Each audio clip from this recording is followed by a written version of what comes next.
Duck and cover.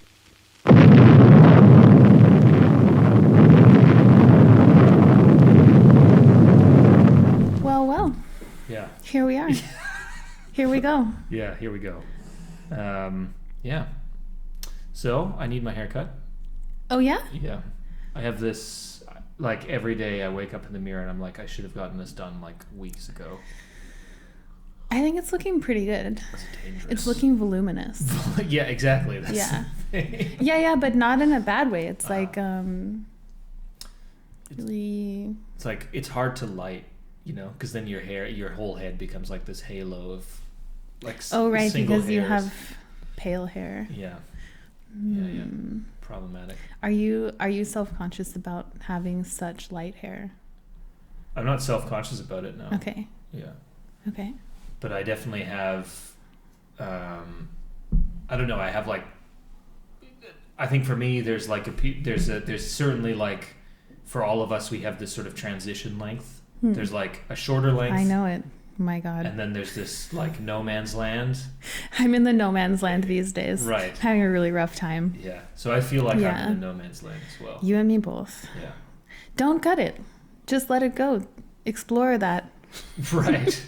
If I don't cut it, it'll just look like a bad haircut. Yeah, it's true. That grew out. No. You have to trim it at least if you want it to look good long. I have this wonderful hairdresser. Maybe you should go to her. But every time I go to her, I say, I'm trying to grow it out. Like, I just need it to look cool, but like not shorter. And then it's always shorter than I want it to be every time I go. She like, if you, like 2 years from now, are you going to be like... Could be. Because she continues I've to make considered it shorter. shaving my head many times. Really? But as like a call for help? No, like Britney Spears style, no. No hate on Britney Spears. She's free now. She's my hero. Yeah. Yeah. I don't know. But I feel you. I feel for you.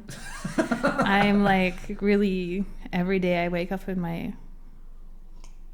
my hair just gives me what it wants to give. Yeah. And we never know what that is. Yeah. You're like, maybe if I blast it with water. No. Yeah, I know that too. Nothing changed. Yeah. Oh, look, it still does that. It's soaking wet, but it's still doing the thing that I don't want it to do. Oh my God, yeah. Yeah, I know. Yeah. But it's sort of getting your hair cut is like is a metaphor on going to a concert these days. You're like, should I get my hair cut? I should probably not get my hair cut. Yeah, like always thinking like, you know, it's probably not worth it. It's probably not worth the money. Yeah. Like, I'm not going to be better off afterwards. Exactly. But then like you go out of shame. Yeah. And you come back with a bowl cut, right? Yeah. You've been made worse off usually. Yeah. Oh, that's mean. But I sort of feel like that's sort of where we are. Like, we're in week 3 of the new year, and I feel like we're still sort of in stasis. Basically, we're just waiting for something to go right. Despite actually, in this city, in the last 4 days, we've lost like a good half of our isolated cases. Oh yeah. So like we were at the real peak. We were almost at. Oh, I'm gonna get this. I think we were around 3,000 something cases, total, like people who really were sick, or positive cases, I guess you could say. And now we're at 1,300. Great. And it dropped, but we have a huge amount of people in quarantines, like contact traced or whatever. But the actual positive tests dropped. You know, so a lot of people recovered, and there weren't enough people getting sick to replace those numbers. Okay. So on that side, good, but it's not changing like how we live. When I went out to like get to the studio today, there was no one on the street. It was really empty in my quarter. Maybe I should go sneak into a practice room at the school. I don't know. I think that's like ground zero. No, isn't the I've been avoiding. I've really been avoiding the music academy these days. I canceled all my rehearsals last week, and I speaking too quietly? A little bit too Okay. quietly, yeah. I canceled my rehearsal. Slow down. Sorry. I canceled some rehearsals last week, and yeah, it was sad. Like, it was work on a project that I've really been looking forward to. Like I've been writing some new pieces for Traverso Consort. Cool. And I finally finished something. It took me super long time, and we worked on it the week before. Yep. And then we were going to show it to my advisor. Yep. And yeah, the day before, I just thought, you know what, this is just not worth it. We're going to literally go sit in a small room and blow air around at each other. Yeah. And then if somebody gets sick, if I get sick, any of my concerts that I have coming up, they're going to get messed up, canceled or something, or, just for me wasn't worth the risk. And I think I would have felt bad forcing other people to put themselves in that position for like my piece also, such a awkward position. Yeah. So yeah, that was a bummer. I had a really funny situation the other day. So I was supposed to have a concert this weekend, and that was of course canceled at the last minute. And what's funny is that almost the story of my career this year has been, I say this year, in this season, it's been, are you available? No, that's the one day I have a gig. Like once a month I have a gig, and then I get like 3 other requests for the same day, And this, of course, happened for this weekend. I was asked the week after I was booked for January 16th, could I do a concert on January 16th? And I said, no, I can't. And I said, can you get out of it? No, I on my honor, I signed up for this. I agreed to this other one, so I can't. And then, of course, the one I agreed to was canceled, but the one where they asked me to switch, that went ahead.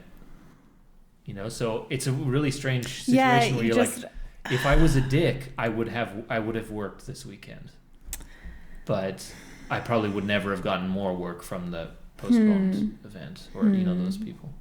Okay. It's such a strange thing where you're looking at like, what decisions could I have made in order to have... I know, like, which selfish decision am I going to make today? Yeah.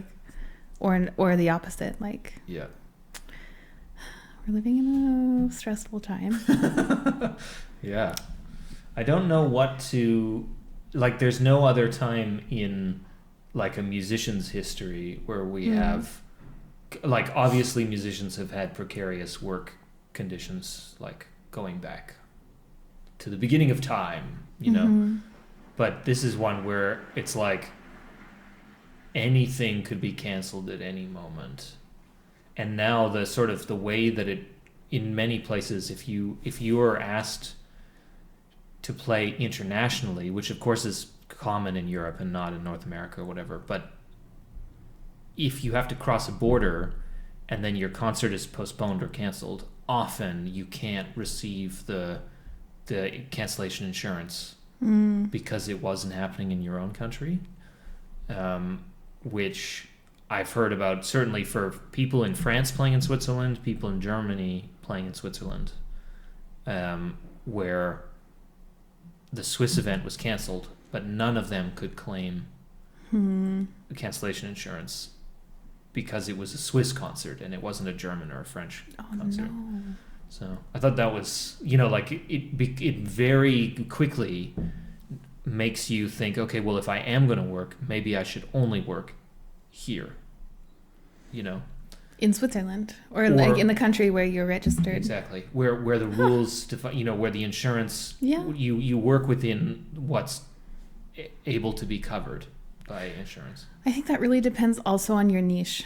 Yeah. In a way, like for somebody who was playing in Baroque, like larger Baroque projects, like orchestras and stuff, or any, like, not just early music people, but yeah, I guess if you're on that level, like if your work is happening on that level, maybe it's a smart idea. But then I think about myself, and like most of the stuff I do is with like a very small group of people, and we're completely on our own anyways. Yeah. Like we wouldn't get cancellation reimbursement anyways for most of the things that we do, that, you know. Right. Yeah, and it's also a bit different, like in medieval music and stuff, or Renaissance music. We're just so, it's so random, the work we get. It's so random, and you can't. I think that this aspect of planning is like really even more extreme for us in some ways, because we depend so much on like the random festival hiring us, you know, for a certain thing, and anyways, that stuff occurs all around the continent. It's almost never happening in Switzerland, actually.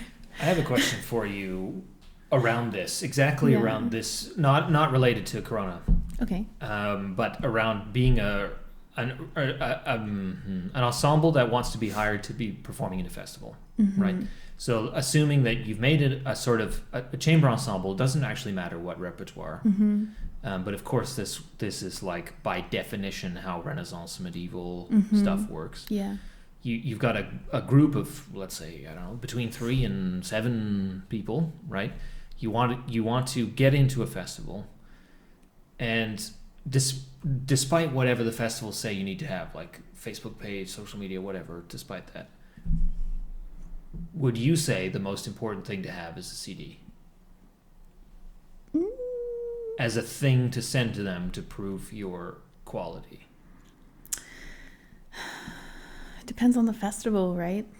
I mean, it's hard for me also to speak from experience in that aspect, because like in the early music realm, I haven't released, or let's say the classical music realm, I haven't released so many CDs under my own name or my own ensembles.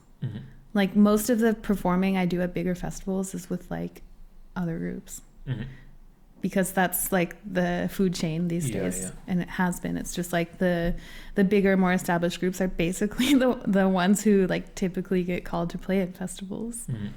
And then if I'm lucky, I get to go along. But like my own groups, we haven't really released that much. Like, I guess I could update you on that when the Phaedrus CD officially comes out. Does it affect our bookings? Well, you had told me earlier that Moira is going to go to Utrecht, right? Yes. So that is, that's another like aspect to think about for us.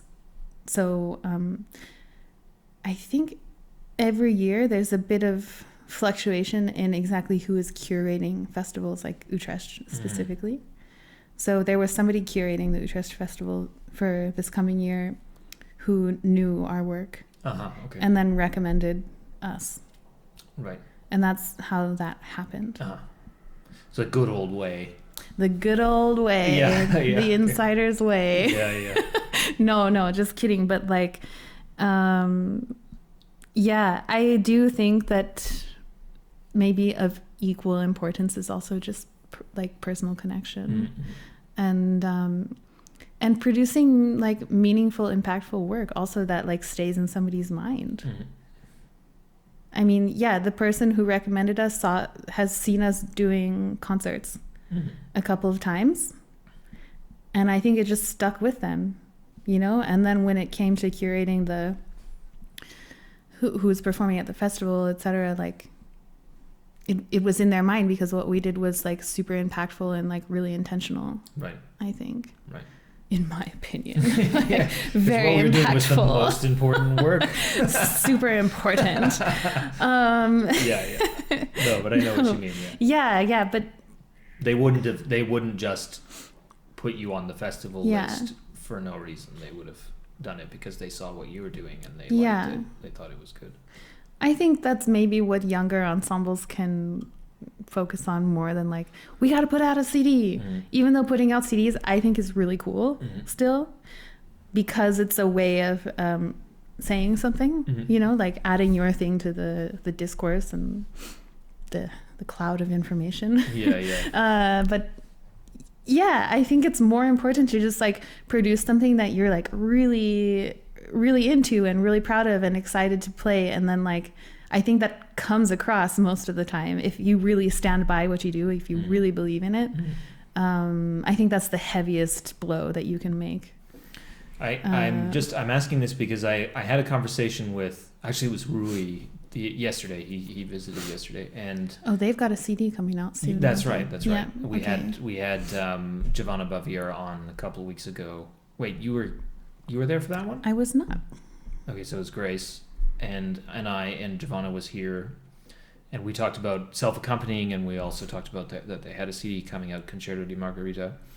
And in any case, we had discussed this, whether there was a certain generation of person who is still running festivals, who look at CDs as the medium of craft for the performer, and not videos. And I think Rui and I agreed in our discussion yesterday that for sure, when you have only a CD, then there's only one dimension, like there's only one dimension where you can work, and that's like the auditory dimension, right?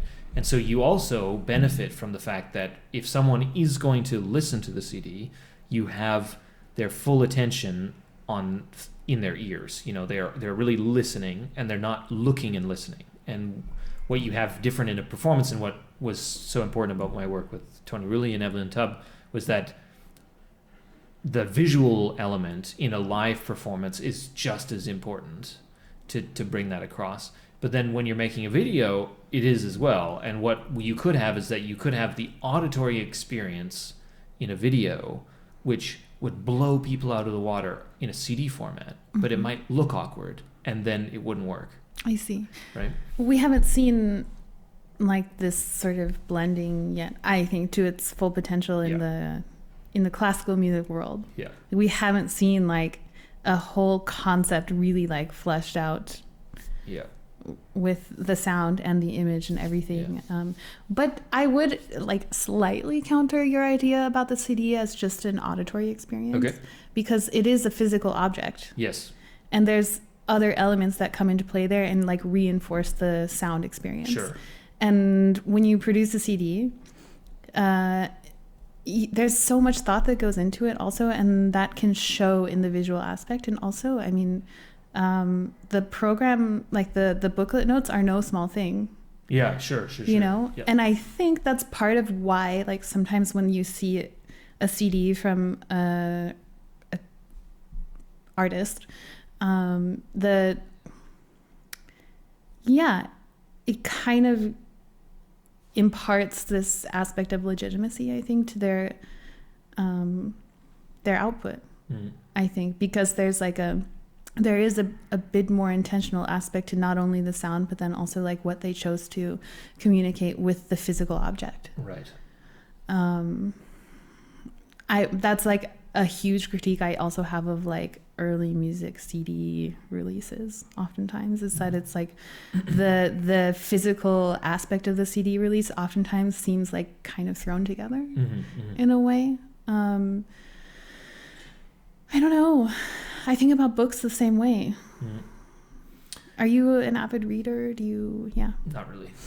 Yeah. I go through phases. I get pretty burned out from like researching and stuff, and it's hard for me to like motivate to just like pick up a book recreationally. But I would say that actually, like, maybe this makes me kind of like a shallow person, but I do like take seriously like the visual aspect of the book. Right.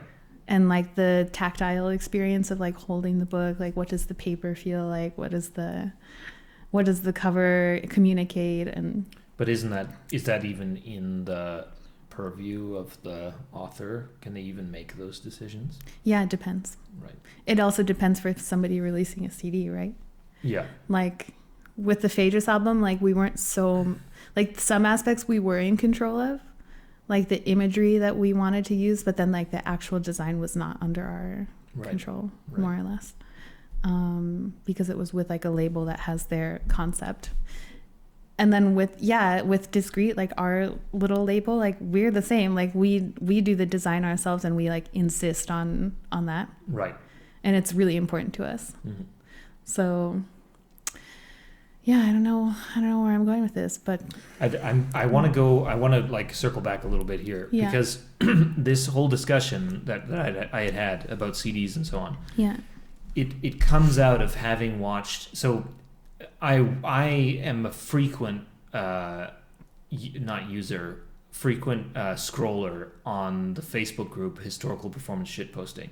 oh yeah, I Yeah. never look at that group. It's some of it is funny, some of it's Okay. like sad, not sad, but like you're like that's not that funny, like they make a meme and it's a historical, like it's somehow related to historical performance and you're like that's not that funny. But in one case someone posted this video of a guy who I think it's either Classical Music Today or Classical Today, I can't remember his name, but but he's some old American dude, right, who sits in, it's like vlog format. He sits center of the screen and there's a gong behind him. What?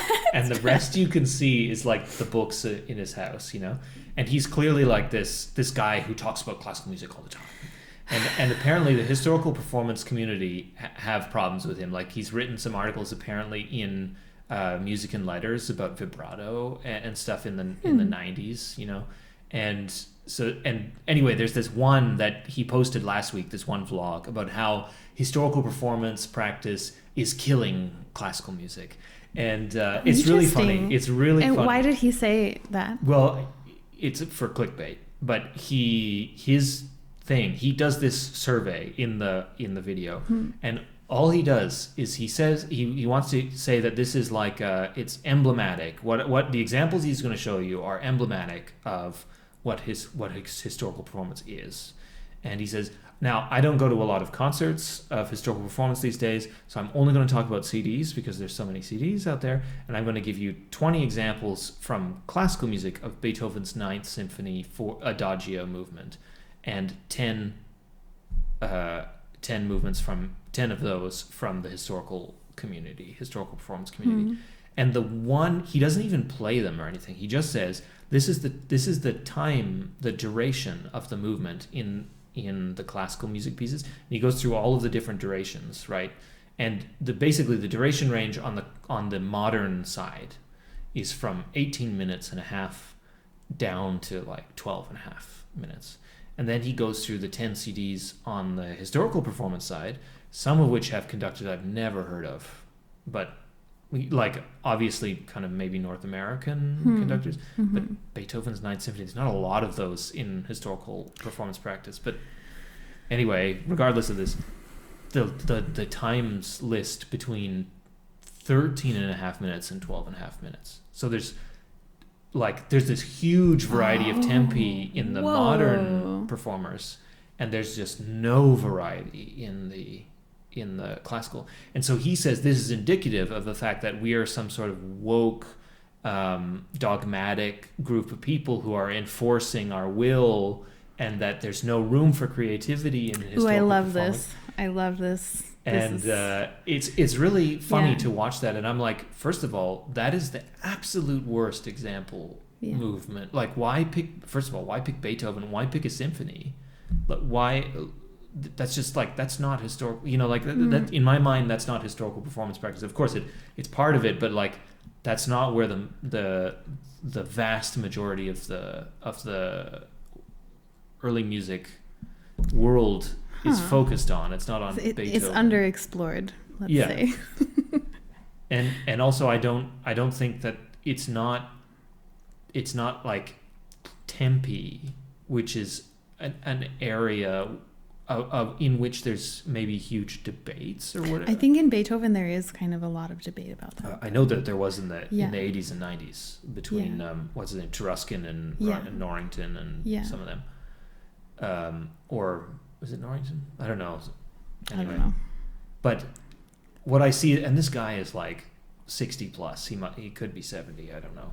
And what I see is like some people who were avid early music or classical music, early music followers at the time when like Taruskin was having these fights in the 80s about what is authenticity and all of that, and that they're playing this fight which is over decades ago. And you can see that the people commenting are all people, or not all, but many of which are roughly the same generation of this vlogger, and he's like, you're absolutely right, the things are there's no variety and it's just dogma. And look, I think in some ways I would agree. I've been actually thinking about that a lot this week, is the word authentic. And also how aspects of like religion and fundamentalism sort of play into our current early music scene. And this morning I discovered something on Google, which is like this. You can type in a word and then see the amount, like its popularity basically, or like its usage over time. And so I looked up authentic. Sure. And it was really interesting because basically, like in the English language, the word authentic, like it experiences like one peak in the second half of the 16th century, a small peak, and then another one in the second half of the 17th century, and then like basically not so much. And then coming up to today, like in the past 50 years, it's higher than it's ever been. It's a super important and like often used word these days. Authenticity. Yeah. Or authentic. Right.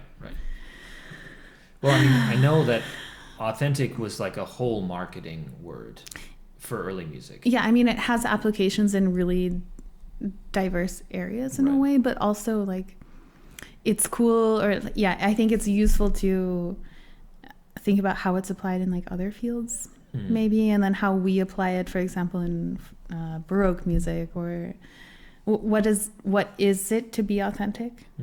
Like there are a couple of definitions of authentic, and one is to imply that something is an original and it's not a copy. Yeah. Which is very pertinent, I think, for early music. And then like in existentialist philosophy, it's to sort of exist in an unmediated way, and in a genuine way. And these two definitions, I think, sort of fight each other in a way. And I think these are the two fighting aspects of the word also in early music. Right. Like this tension between like genuine creativity and genuine expression, and then like authenticity in terms of like doing something which is not a copy. In one sense. And I think in the sense that a lot of people in the early music world like really, I think, delusionally try and go for is to make something authentic, which is original. Yeah. Like not in the sense that it came from you, in the sense that you're exactly doing what whoever did in whenever time centuries ago, which I think is insane. But I think that's the least mature version of early music. Sorry, how do I say this? I think that's the first stage in a career of early music. Sure, but it's also what drives the early music industry. Like it's the catchword, and that's what I mean. Well, I think it was the catchword. I don't know if it is now. I would say like in certain areas it's still extremely important, especially the earlier you go. Well, but they're deluding themselves if that's what they think. I mean, because what ends up happening is that the fashionable performers are called authentic, and in this sense, right? By the people who put them on, like the festivals that put on the people who they feel are like the in fashion early music interpreters. But oftentimes authentic. Even the typical crowd who gets called up to play at festivals, in my opinion, they aren't really the fashionable ones. And if they get called, but what I mean, when I say fashionable, I don't mean like the performers in vogue. I mean the people who get hired. The most employed. Let's say the most hired. Is the fashionable in this sense. But these are, I don't know. I think there's a difference between like what is legitimized, I think, and what is like given, like the kinds of things that people throw resources and attention at Yeah. oftentimes is like giving this claim, and in my opinion, like a very dogmatic and kind of religious claim, that they are like the pure, unmediated. But that also goes to the whole star system in general. The star system is a sort of deification of a person or persons. Yeah. And that you can't, like, there are people even in this city who, like, you could never speak against without, you know, ending your career. Totally. Because that person is a god, you know, like that they're the one who brings all the money in. Well, I'm not sure that they are. You know? Yeah. So let's keep it vague. Yeah. But no, seriously, like, what's going on here? Because what do I want to say about this? I think there's also a deification of the past. Right.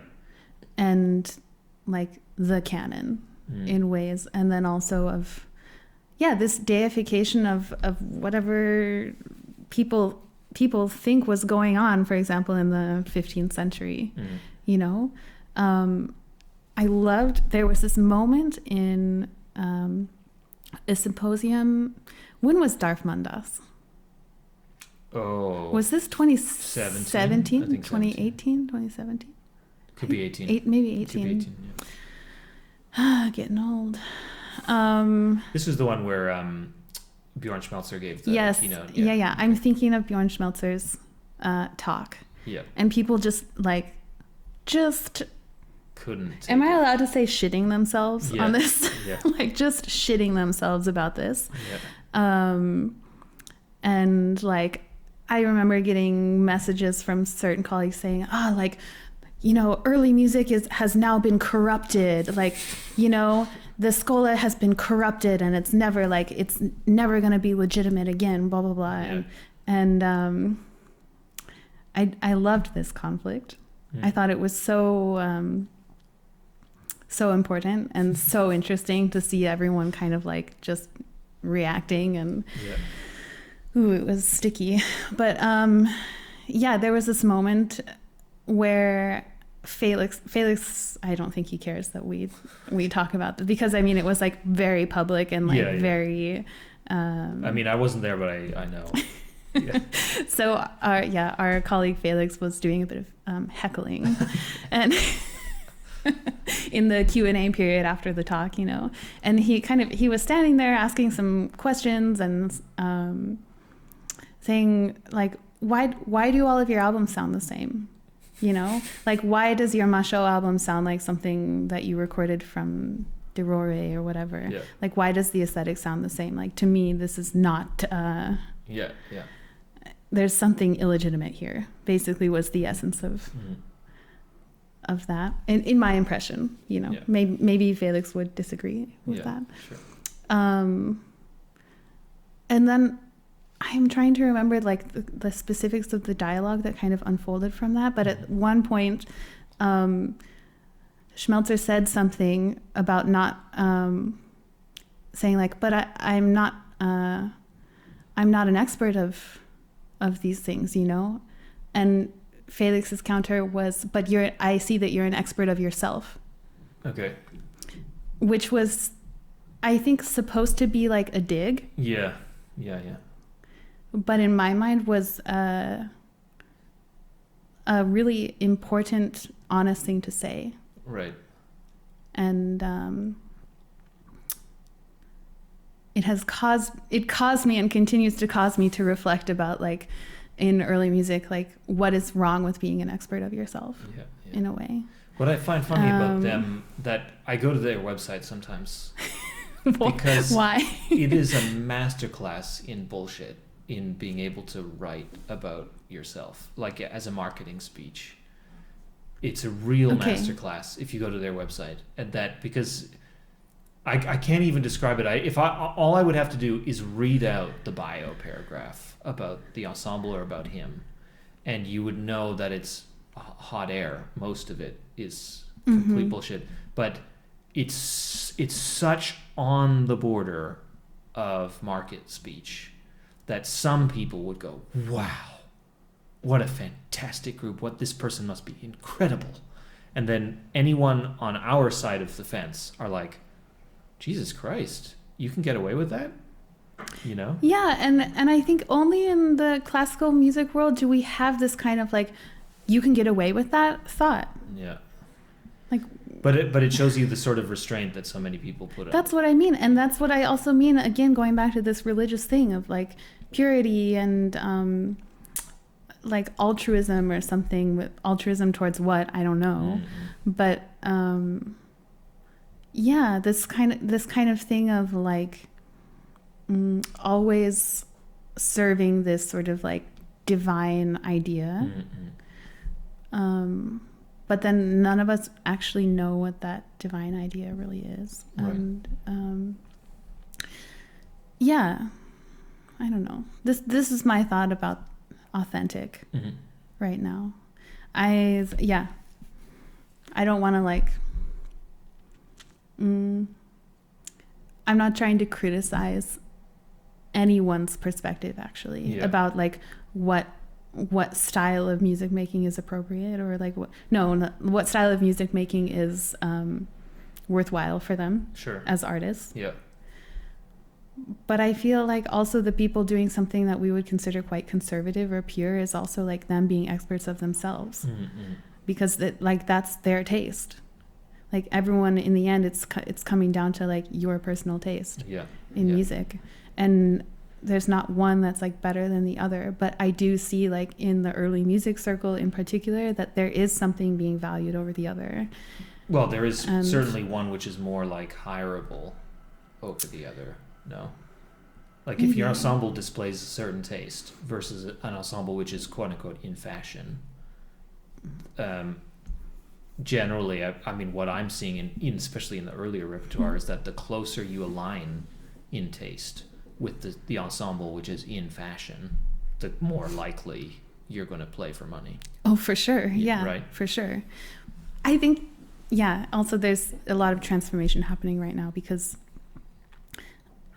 I see certain groups, Grand Lavoie included, working a lot.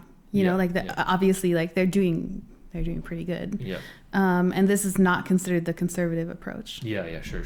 Yeah. And I would say that approach is excelling like far beyond, and reaching audiences far beyond what the like sort of Puritan approach has these days. The English style.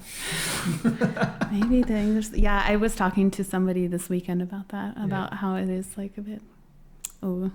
But I mean, the English style can only exist the way it does because so much of what English ensembles do is sight read. Which is really amazing. But I mean, of course, it is amazing to produce that kind of quality, but you can't really make an aesthetic statement unless everybody's on the same page, and that requires work. And that's not something that an English ensemble has ever had the budget to do. So what is it? Well, we all just do something very neutral and try and sing together, and we have to have this done in an hour, so let's get this done. You know, I think that's been the driving force of English early music, you know, for certainly the last 25 years, you know. I mean, let's be honest about how like effective that can be sometimes though, because like polyphony, like 16th 17th century beautiful polyphony just sung by voices is like like it's really hard to mess that up if you are like trained. I think like it's very beautiful.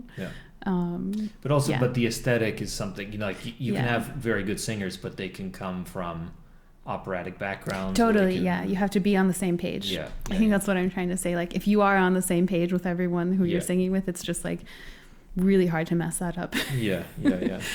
But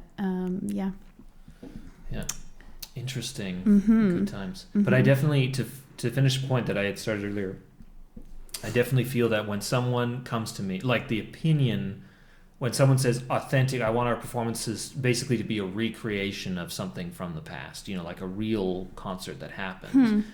Often when they say I want it to be authentic, that's sort of the realm of what they mean. This original idea that you had said, this original definition, the definition that authenticity means to be original or like the original. That to me is a first year bachelor's early music student. Totally. Opinion. I mean, it's, yeah. And then the more they do it, the more they realize, wow, that what we're doing is far more complicated than that, you know? Mm-hmm. And the problem is that once all you have to do is poke 3 holes. Like, do you mean the original performance? Do you mean a performance by someone at the same time? Do you mean theoretically a performance that could have happened but didn't because you weren't there? Do you know what I mean? Like, yeah. And then the whole thing falls apart. Like, yeah. And then the killer, which I have always railed against, why I never say what I do is authentic. The killing blow is that then every performance you will ever give will be defined by what it was not. Totally. You know? Totally. Oh, it was a really fantastic performance. Yeah, but that's probably not how it really was, yeah, you know? Exactly. Yeah. Oh my God. I've had so many men, especially coming to, sorry, but Sorry. Men love to tell me that what I do probably didn't happen. And wow. Nice. Yeah. One of my favorite memories of this is when Moira, when we first got together as a duo, we traveled to Iceland to research a project that we were starting. Like, cool. We did this, for anyone who doesn't know me, like, the first project we did together was this, like a musical performance of some of the stories of women in the Poetic Edda, which is this Old Norse manuscript from we think like 13th century. Okay. Yeah. So we went there to look at the manuscript and to talk to people there and to like check out some archives and Sure. things like that. And we visited this professor at the university in Reykjavik, and it was like you just couldn't have a conversation really. He like took the opportunity to first like recite his version of like the Voluspa poem to us, like how it should be done. Right. Like without any like why, you know, like nobody asked. And then and then he like spent maybe like 45 minutes to an hour like explaining to us why it was completely inappropriate as women to be performing this poetry. Right. Because it absolutely like didn't happen, except for a very select portion. Right. You know? And I haven't selected you. No, not like a select person, but like certain like very select parts of the this like poetry could have been maybe recited by a woman. Right. Maybe. Right. If it represents like a mystical and dangerous like spiritual figure. Yeah. Okay. Yeah. Otherwise, don't bother. Right. That was what we got. Hello and welcome to Iceland. Yeah. No. This guy was not Icelandic. Oh, really? Yeah. But he's an expert of.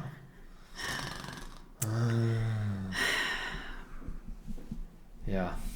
Great. This person also consulted on the show Vikings. Nice. So nice. We know how serious. Yeah, for sure. Yeah. Oh my God. I hope that he listens to this. I'm not going to say the name. But I can't, there's definitely a feeling. I was telling this to a former teacher of mine not that long ago, but no matter where I go, no matter what my status is. I mean, usually when I'm performing, I'm like not the important person, mm-hmm. But even when I go and I'm the soloist, there's always an old boys club who's there who are like, they don't give a shit. And I should kiss their feet because I got to be there for whatever reason. And I'm sort of done with that, but actually you won't get anywhere without the old boys club helping you out, ultimately. Totally. It's still there. It's going to be there for another 40 years. There's new ones who are not even actually old yet, who are already like just gatekeeping. Yeah. Um, Well, I wouldn't use the word gatekeeping in this sense. It's just Okay. that they're there, and if you don't help them, you will get in, but life will be much harder. You know.